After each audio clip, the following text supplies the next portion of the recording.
চলে এলাম আজকে আমার নতুন ভিডিও নিয়ে শিবরাত্রির ব্রত কথা।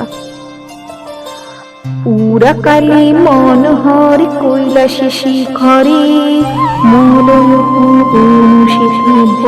ধীরে ধীরে একদিন মহামায়া কহি লোচনে কহনাথ কোন ব্রতে মোক্ষ লাভ ফলে কোন কার্যে হয় না তোমার সন্তোষ শিবানীর বাক্যে তবে কহে আশুতোষ ফাল্গুনের কৃষ্ণপক্ষ চতুর্দশী দিনে শিবরাত্রি সে রজনী গান সর্বজনে তিথির মাহাত্ম কহি শুনো শৈল সুতা বারাণসী পুরী হয় সর্বগুণ জুতা সে না করেছিল বেদ একজন ক্রূরমতি কৃষ্ণবর্ণ অত্যন্ত দুর্জন একদিন সেই বেদ প্রবেশী কানন পশুবধ করে ফিরে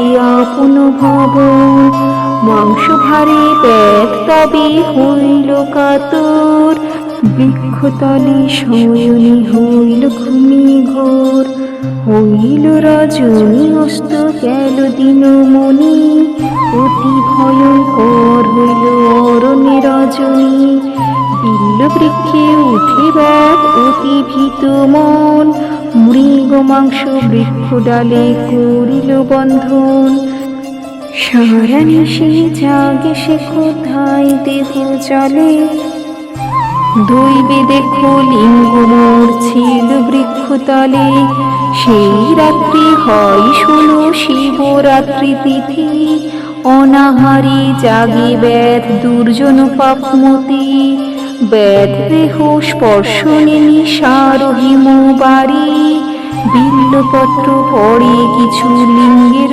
উপরি স্নান নাই নাই পুজো নৈবেদ্য উপচার তিথি গুণে পরম প্রীতি হইল আমার প্রভাতে নামিয়া ব্যাধ যাই নিজ ঘর আয়ু শেষে যমদূত আসে ভয়ঙ্কর যম পাশে বাঁধি ব্যাধি লয়ে যেতে যায় শিবদূত আসি তবে বাধা দিল তাই মমদূত পরাজিত করে যমদূতে দূত সহ আসে যম নিকটে আমি কহি হয় ব্যাধ অতি যে দুর্জন কিন্তু শিব রাত্রি ব্রত করেছে পালন তাই যেন ধর্মরাজ এই ব্রত ফলে পুণ্যবান হয়ে এলো কৈলাস অঞ্চলে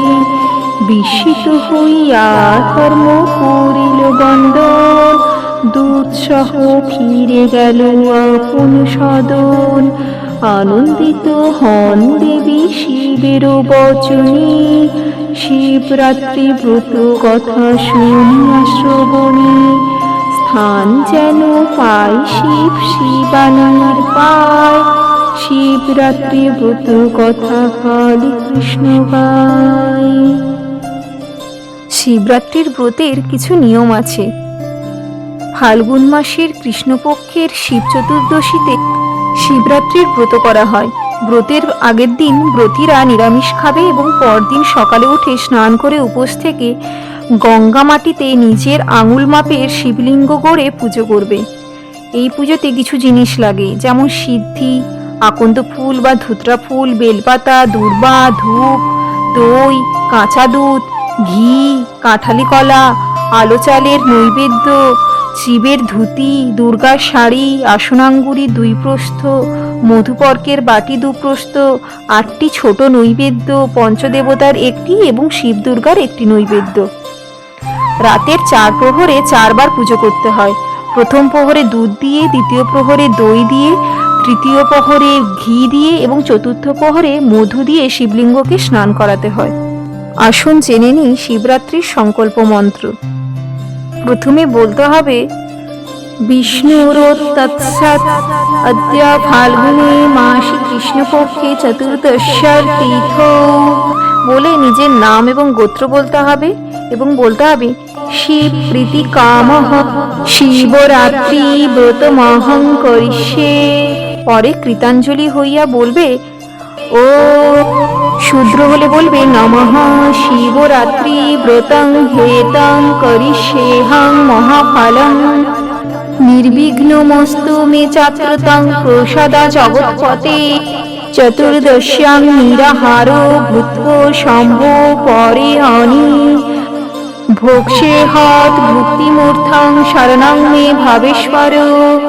অর্থাৎ মহাফলপ্রদ শিবরাত্রি ব্রত আমি করব। হে জগৎপতি, তোমার কৃপায় নির্বিঘ্নে আমার এই ব্রত সম্পন্ন হোক। হে শম্ভু, এই চতুর্দশীতে আমি উপোস থেকে তোমার পুজো করে পরের দিন ভোজন করব। হে মহেশ্বর, মোক্ষ এবং ভোগের জন্য তুমি আমার আশ্রয় হও। প্রথম প্রহরের স্নান মন্ত্র। প্রথম প্রহরে দুধ দিয়ে স্নান করাতে হবে। ইদং স্থানীয় দুগ্ধং ঘো ঈশানায় নমঃ বলে স্নান করে অর্ঘ্য দিতে হবে।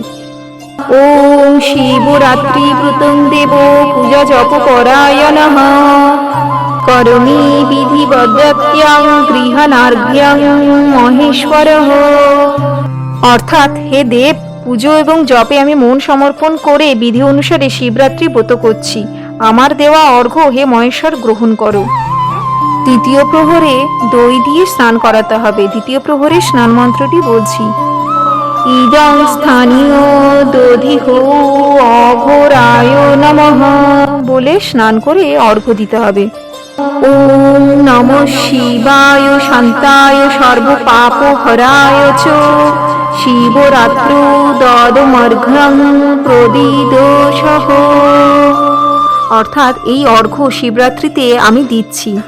হে সর্বপাপহারী শান্তমূর্তি শিব, তুমি উমার সহিত তাহা প্রসন্ন মনে গ্রহণ করো।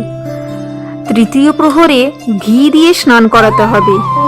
ইদং স্থানীয় ঘৃতং হোম বামদেবায় নমঃ বলে স্নান করে অর্ঘ্য দিতে হবে।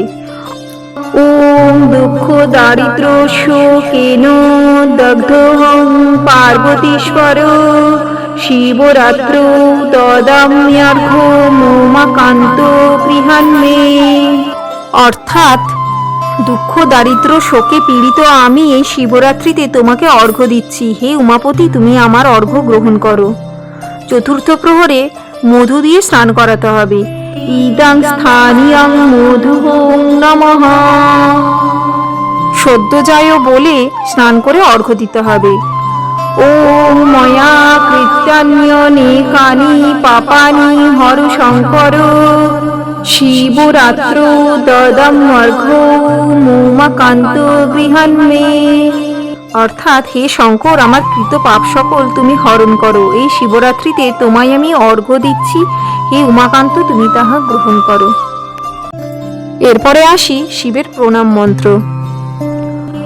ওম অবিঘ্নেন ব্রতং দেবং তৎপ্রসাদাৎ সমর্পিতং শামস্য জাগতং না ত্রৈলোক্যাধিপতির্হরঃ ষণ্ময়াদ্য কৃतं পুণ্যং তদ্রুদস্য নিবেদিতং তৎপ্রসাদান্ময়া দেব ব্রতমদ্য সমর্পিতং প্রসন্ন দেব ইয়ে শ্রীমনমদ্ভূতি প্রতিপদ্যতাং ত্বদালোকন মাত্রেণ পবিত্র হস্মিন সংশয়ঃ। অর্থাৎ হে দেব, তোমার প্রসাদে নির্বিঘ্নে এই ব্রত তোমায় সমর্পণ করলাম। হে জগৎপতি, আমায় ক্ষমা করো। আজ কৃতকর্ম পুণ্যকর্ম আমি রুদ্রকে নিবেদন করলাম। আমার প্রতি প্রসন্ন হও, আমার পূজা সিদ্ধ হোক। আমি তোমার দর্শনে পবিত্র এবং ধন্য হয়েছি। এরপর ব্রত কথা শুনে স্নান করে পারণ জল খেতে হবে, অর্থাৎ উপবাস ভঙ্গ করতে হবে। পারণ মন্ত্রটি ওম সংসারে ক্লেশদগ্ধস্য ব্রতনানেন শঙ্কর প্রদিদোষু মুখো নাম জ্ঞান দৃষ্টি প্রদোভব। অর্থাৎ হে শঙ্কর, আমি সংসার বাসনায় দগ্ধ। এই ব্রতের ফলে তুমি আমার প্রতি প্রসন্ন হও, আমায় জ্ঞানচক্ষু দান করো। আজকের মতন এখানেই শেষ করলাম। দেখা হচ্ছে পরের ভিডিওতে। নমস্কার।